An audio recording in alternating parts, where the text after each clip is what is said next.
우리가 지난 두 번에 걸쳐서 룻기에 소개되는 나오미 가정의 이민 이야기를 살펴보았습니다. 이 나오미 가정은 흉년 때문에 가나안 땅을 떠나서 이방 땅 모압으로 이민을 갔지요. 하나님이 약속한 땅에서도 흉년이라는 어려움을 겪기 때문에 거길 떠나서 다른 땅으로 가면 더 나은 삶이 있으려나 큰 결심을 하고 떠났지만 사실 나아진 것은 없었습니다. 오히려 이민 생활을 시작한 지 얼마 안 돼서 남편인 엘리멜렉이 죽었고 또 두 아들마저 사별하게 됩니다. 대를 이을 손자도 없이 또 재산도 다 잃어버렸습니다. 하나님이 고향 땅에 다시금 복을 내리셔서 풍년을 주셨다는 소식을 듣고서 나오미는 딸랑 모압 며느리 룻 하나랑 같이 베들레헴으로 역이민해서 돌아왔습니다. 사실 이 가정이 처음 떠날 때만 해도 이러한 삶이 있으리라고 기대하진 않았겠죠. 하지만 뜻대로 풀리지 않았고 또 오히려 모든 것이 망가져버린 그런 지경으로 고향 땅으로 돌아옵니다. 그런 나오미는 자신을 두고서 나오미라 그렇게 부르지 말고 말하라 이렇게 부르라고 탄식을 합니다.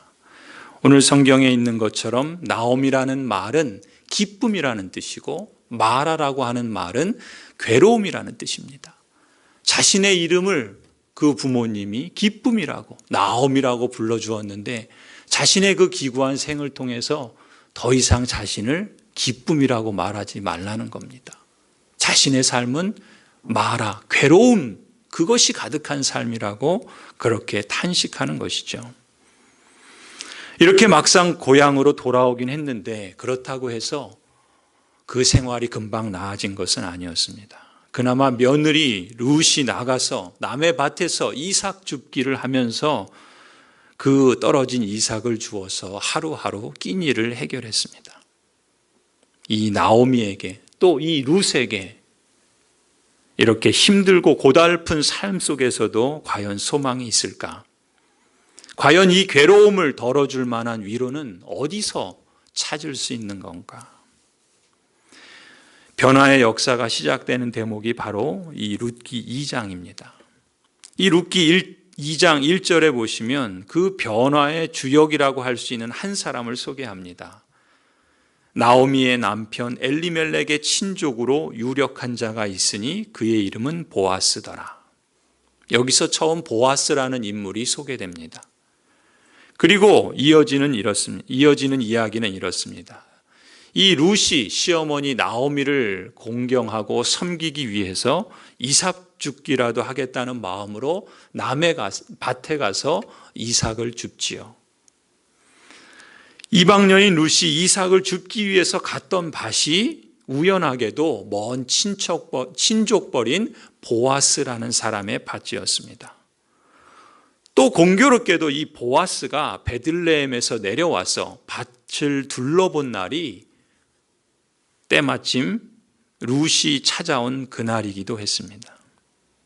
성경은 이렇게 룻과 보아스의 만남을 소개합니다. 우리 3절을 한번 같이 읽어볼까요? 룻과 보아스의 만남을 소개하는 대목입니다. 우리 룻기 2장 3절 같이 읽겠습니다. 시작. 룻이 가서 베는 자를 따라 밭에서 이삭을 줍는데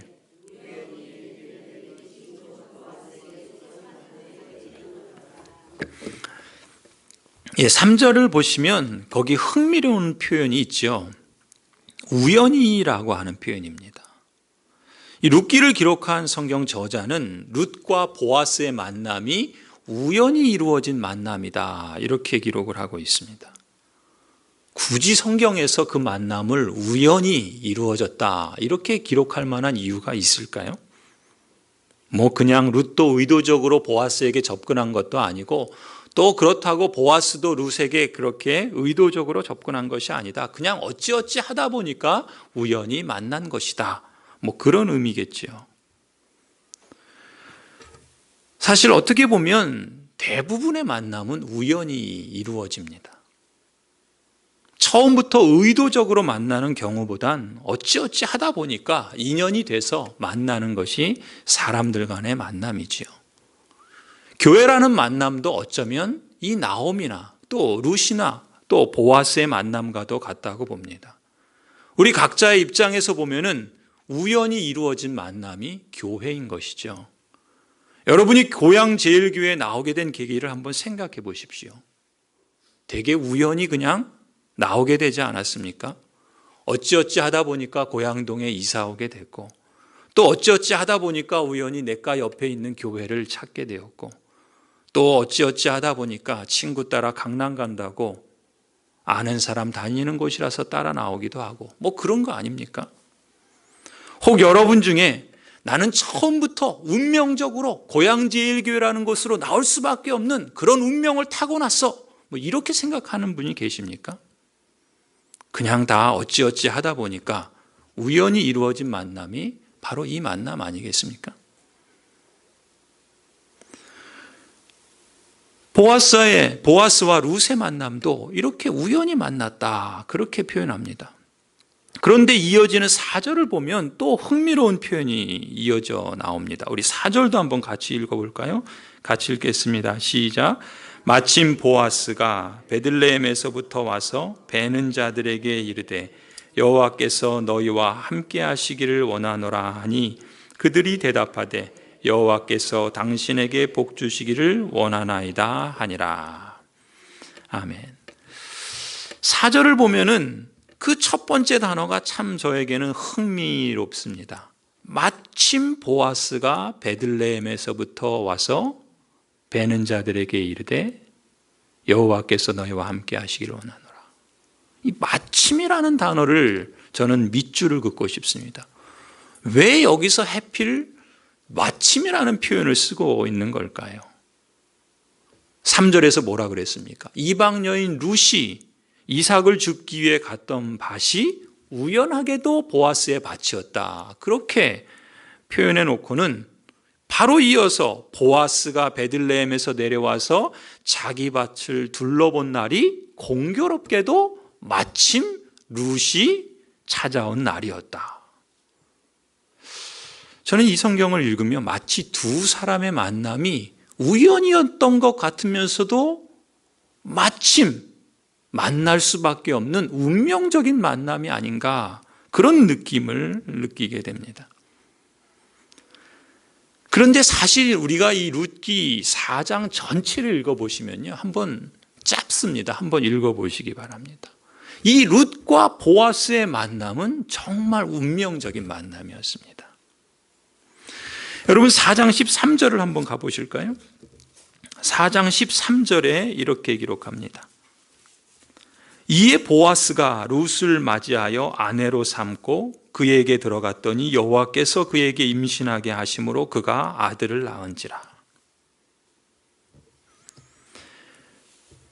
그 후에 여호와께서, 이때는 언제입니까? 보아스가 룻을 아내로 맞이했다라고 말합니다. 그 후에 여호와께서 룻에게 임신하게 하셔서 룻이 아들을 낳았다 그래요.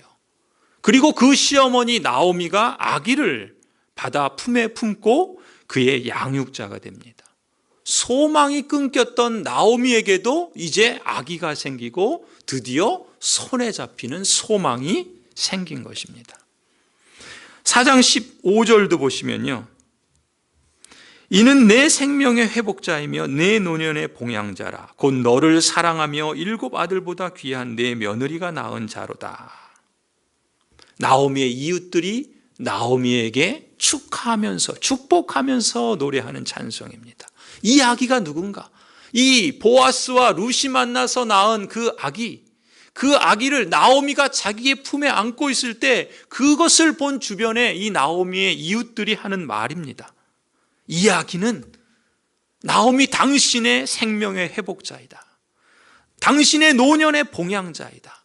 곧 너를 사랑하며 7 아들보다 귀한 너의 며느리가 낳은 자다. 이렇게 노래하고 찬송을 하는 겁니다. 이방 땅으로 이민을 갔을 때 모든 것을 잃고 텅 비고 피폐해진 이 나오미의 삶에 자신의 이름을 나옴이라 부르지 말고 괴롭다고 말하라고까지 했던 이 여인의 삶에 다시금 하나님께서 새로운 생명과 또 축복과 소망을 회복시켜 주시는 대목이죠. 나오미가 하나님께 돌아왔을 때 하나님께서 이 나오미를 외면하지 않으시고 그에게 기필코 축복해 주시는 대목입니다. 텅 빈 삶, 나오미였던 삶이 마라로 갔는데 그 마라였던 삶을 다시금 나오미로 회복시키셔서 채우시고 불안한 삶에 다시금 평안을 얻게 해주시는 그런 모습을 4장에서 보게 됩니다. 놀라운 것은 이렇게 기적적으로 나온 이 아기가 누구냐면 오벳인데 이 오벳이 다윗의 할아버지입니다. 다윗의 할아버지예요. 무슨 얘기예요? 이 보아스와 룻과의 운명적인 만남을 통해서 하나님께서 다윗 가문의 형통을 이어가시고 더군다나 그 가문을 누구를 통해서 이어가시냐면 모압 여인, 이방 여인 룻, 나오미의 그 이방 며느리를 통해서 예수 그리스도께서 나게 하시는 그런 놀라운 역사를 이어가십니다. 보아스와 이 룻과의 만남은 그야말로 운명적인 만남 아니겠습니까? 사실 룻기는 우연히 이루어진 만남이 어떻게 운명적인 만남으로 아름답게 빚어져 갈 수 있는가를 우리에게 보여주는 성경입니다. 유대인 과부 나오미, 젊은 이방 여인 룻, 유력한 남자 보아스. 이 세 사람은 전혀 다른 세계에서 살다가 어느 날 우연히 만났습니다. 그리고 각자 자기 자신의 선택과 결정에 따라서 행동했지만 그들의 행동과 결정은 어느 때인가부터 서로에게 깊은 연관 관계를 낳았고 그리고 서로의 삶에 의미 있고 또 뜻깊은 영향을 끼치는 운명적인 만남으로 이어집니다. 나오미는 하나님이 없는 이방 땅으로 이민을 가서 아들을 통해 우연히 이방 여인 룻을 만났지만 바로 어머니의 하나님을 나의 하나님으로 모시겠다며 다시 하나님의 땅으로 함께 돌아온 그 며느리 룻을 통해서 아들을 얻고 다윗의 할머니가 되는 기적적인 삶의 변화를 체험하게 됩니다.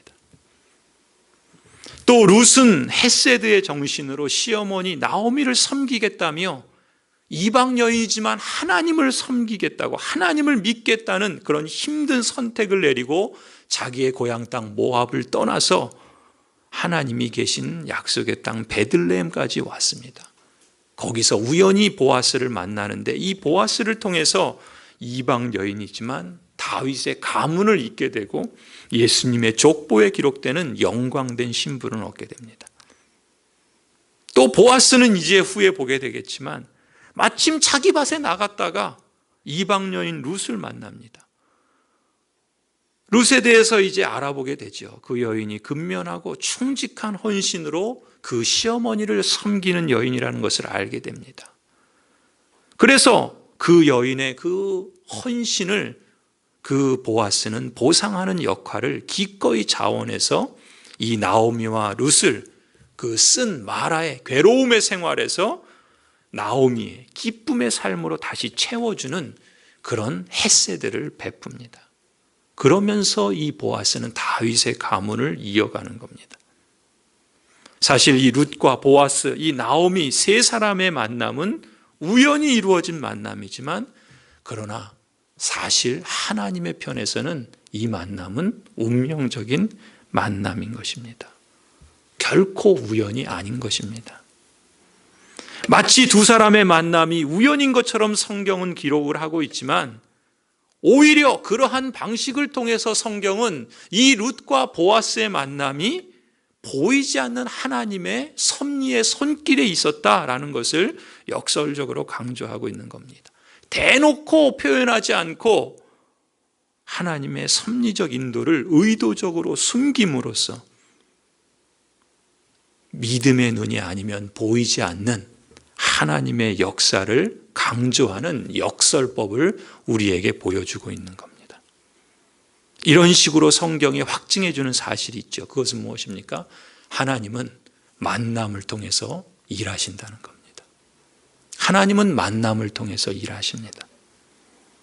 이 사사시대, 이 세 사람이 살았던 사사시대는 역사 속에 가장 어두웠던 시대입니다. 가장 척박한 시대입니다. 이렇게 어둡고 척박한 현실 속에서 따뜻하고 새 생명을 낳는 회복의 역사로 이어지는 이 세 사람의 만남 이야기. 이 이야기는요, 동일하게 차갑고 또 척박한 현실을 살아가는 오늘 우리에게 고향 제일교회라는 이 만남을 통해서 우리가 함께 빚어가야 할 만남이 어떤 모습인가를 제시해 준다고 저는 믿습니다. 성도 여러분, 처음부터 운명적인 만남은 그리 많지 않습니다. 오히려 우연히 만남으로 시작되었지만 그 만남을 이루어가는 과정에서 우리는 오히려 운명적인 만남이었음을 느낄 수 있는 겁니다. 그것을 두고 하나님을 믿는 우리는 모든 것이 합력하여 선을 이룬다, 이렇게 표현하죠. 보이지 않는 하나님의 손길, 그러나 사실 하나님은 만남을 통해서 역사하고 계시는 겁니다.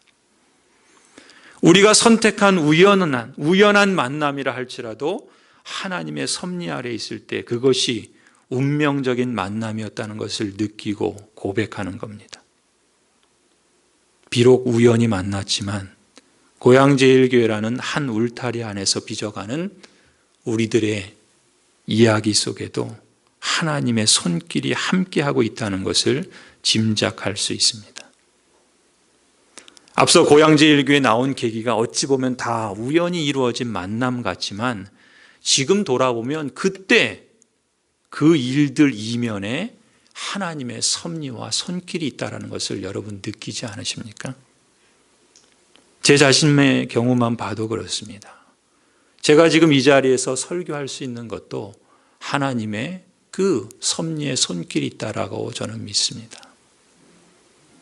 실제로 여러분들도 오늘까지 지내온 지난 시간들의 자취를 한번 되새겨 보시기 바랍니다. 눈에 띌 정도로 하나님이 일하셨던 흔적들을 찾으실 수 있을 겁니다. 혹 어쩌면 당시에는 뚜렷하게 보이지는 않았지만 지나고 나니까 하나님이 이렇게 역사하셨구나 하는 경험들이 있으실 겁니다. 그리고 분명한 것은 앞으로도 하나님께서 때로는 눈에 띄는 방식으로, 때로는 눈에 보이지 않지만 느낄 수 있을 정도로, 아니 때로는 한참 후에나 발견하는 방식으로 우리들은 서로를 통해서 또 우리 안에서 하나님의 손길을 체험하게 될 것입니다. 교회는 그런 곳입니다. 서로를 통해서 지울 수 없는 값지고 소중한 운명적인 만남을 일구어 가도록 하나님께서 허락하신 축복의 현장입니다. 고향제일교회라는 울타리 안에서 사는 여러분은 이제 더 이상 홀로 살 수 없게 되었습니다. 교회 안팎에서 이루어지는 여러분의 선택과 결정은 여러분이 의도하든 의도하지 않든 서로에게 영향을 주기도 하고 받기도 합니다. 교회라는 만남 속에서 이루어지는 나의 말, 나의 표정, 나의 행동 하나하나가 더 이상 나 한 사람만의 것이 아니라 서로에게 연관되고 영향을 주는 관계가 된 것입니다. 때때로 우리는 교회라는 만남이 얼마나 소중하고 값진 것인가를 잊고 살 때가 있습니다. 서로에게 이 순간, 이 만남이 얼마나 의미 있고 축복된 시간이라는 것을 의식하지 못하고 살 때가 있습니다. 여러분, 교회라는 만남의 그 소중한 가치를 강조하기 위해서 저는 이렇게까지 말하고 싶습니다. 하나님께서 이 땅에서의 저의 삶을 다 마치고 제 영혼이 육신을 떠나서 하나님 품에 안길 때를 한번 상상해 봅니다. 그때 만일 제가 눈물을 흘린다면 사랑하는 아내와 자녀들을 잠시 동안 떠나야 한다는 이별의 아픔 때문에 눈물을 흘릴지 모르겠습니다. 그때 만일 내가 소리내어서 웃는다면 내 눈앞에 펼쳐진 영원한 천국을 바라보기 때문일 겁니다.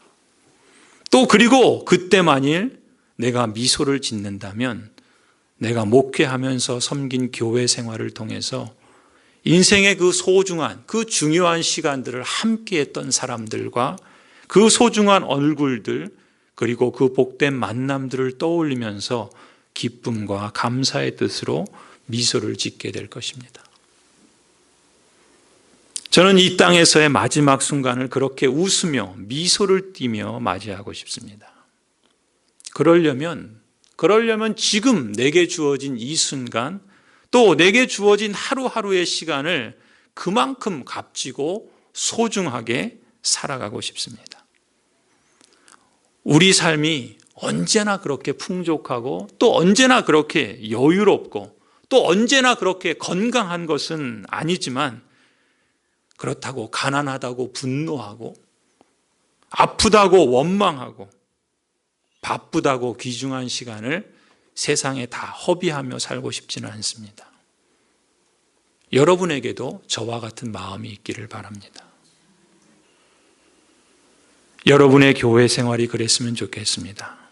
소중하고 축복된 만남이 될 수 있도록 말 한마디라도 상처를 주지 않으려고 신중하게 하고, 일을 하더라도 지금 이 순간이 지나면 다시는 오지 않을 시간처럼 최선을 다해서 충성하고, 예배를 드리는 시간마다 지금 이 순간이 마지막 예배라는 그런 심정으로 혼신을 다해 예배하고, 함께 대화하고, 함께 놀고, 함께 탁구도 치고, 함께 찬양도 하고, 함께 수련회도 가고, 함께 구역으로도 모이고, 함께 선교도 떠나고, 그렇게 교회라는 공동체 안에서 우리는 지금 인생의 가장 중요한 순간들을, 가장 소중한 추억들을 만들고 있다는 것을 잊지 마시기 바랍니다. 이렇게 우리는 공동체 안에서의 운명적인 만남을 함께 일구어가고 있다는 인식을 가질 수 있기를 바랍니다. 우리는 모두가 다 잠시 보고 말 인생들이 아니지요. 영원한 하나님의 나라에, 하나님이 다스리는 그 영원한 나라에서 함께 얼굴과 얼굴을 보면서 아름다운 노래를 부르게 될 사람들이다라는 것을 여러분 기억하시기 바랍니다. 그런 점에서 더 이상 우리의 만남은 우연이 아닙니다. 비록 그 시작은 우연이라 할지라도 인생의 시간을 마감할 그때에는 지난 시간들을 돌아보며 바로 이 시간이 운명적인 만남이었구나, 그렇게 부르게 될 것입니다. 저와 여러분 모두가 고향제일교회를 통해서 운명적인 그 만남의 축복을 누리고 또 함께 만들며 또 그것을 확대해 나가는 그러한 복이 있기를 주님의 이름으로 간절히 축원합니다. 기도하시겠습니다.